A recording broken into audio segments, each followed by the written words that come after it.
हिंगोलीच्या महावितरण कार्यालयामध्ये शिवसेनेच्या वतीने आज बोंबाबोंब आंदोलन करण्यात येत आहे। आपण सध्या ज्या ठिकाणी आंदोलन चालू आहे या ठिकाणी टाळ आणि भव्य पताका घेऊन हे आंदोलक या ठिकाणी बसलेले आहेत।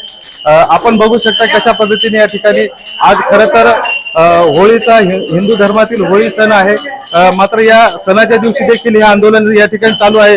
आपल्यासोबत आंदोलक आहेत। काय नेमक्या प्रमुख मागण्या आहेत आज आपण या ठिकाणी आंदोलनाला बसला? आपल्या माध्यमातून मला सांगायचं आहे की आज शिमग्याचा दिवस आहे, सण आहे, पण या सणाच्या दिवशी सुद्धा शेतकऱ्यांवर आंदोलन करायची पाळी येते।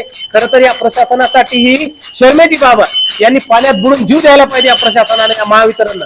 या लोकांनी 8-8, 10-10 वर्षापासून वैयक्तिक 16 डीपीसाठी पैसे भरले, पण या लोकांना डीपी न देता ज्या लोकांनी पैसे दिले त्यांना डीप्या दिल्या। या शेतकरी ज्यावेळेस वारंवार यांच्याकडे यांना सांगण्यात आलं की ही योजना बंद झाली, पण ज्या लोकांनी पैसे दिले आता काही दिवसापूर्वी 15 दिवसापूर्वी ज्या लोकांनी पैसे दिले त्यांना डिप्या दिल्या।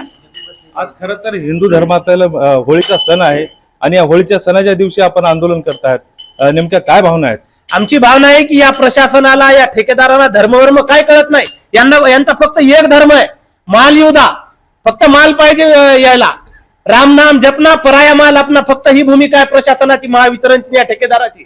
या हरामखोराला आता झोडपावं लागते धरून। आता आम्ही शिमग्याच्या दिवशी त्याच उद्देशाने इथे आलेलो आहोत। गुन्हे दाखल झाले तर चालतील, शेतकऱ्यांना जेल झाली तर चालेल, पण जोपर्यंत आता मागण्या आमच्या मान्य होत नाहीत, हे वठणीवर येत नाहीत, तोपर्यंत आम्ही आता यांना सोडणार। या ठिकाणी आपण आला आहात, कुठल्या कुठल्या तालुक्यातील या ठिकाणी शेतकरी आहेत? पूर्ण जिल्ह्यामध्ये हा विषय आहे। फक्त आता सेनगाव तालुक्यातील काही गावांच्या मुद्द्यासाठी मी इथं जमलेलो आहोत, पण हा प्रश्न पूर्ण जिल्ह्यामध्ये आहे। महावितरणचा एवढा भोंगळ कारभार चालू आहे, डुप्लिकेट मीटर बसवणं सुरू आहे, त्याचे 1.25 बिल येत आहेत। ज्या लोकांना अगोदर 500 बिल यायचे त्यांना आता 5,000 बिल येतोय। शेतकऱ्यांच्या डीपीचा प्रश्न आहे, लाईनीचा प्रश्न आहे, सगळी कामं, सोलारचे प्रश्न तसेच, डीपीचे प्रश्न तसेच, मीटरचे प्रश्न तसेच। ज्या लोकांचे पैसे दिले त्या लोकांची फक्त इथं कामं होतात।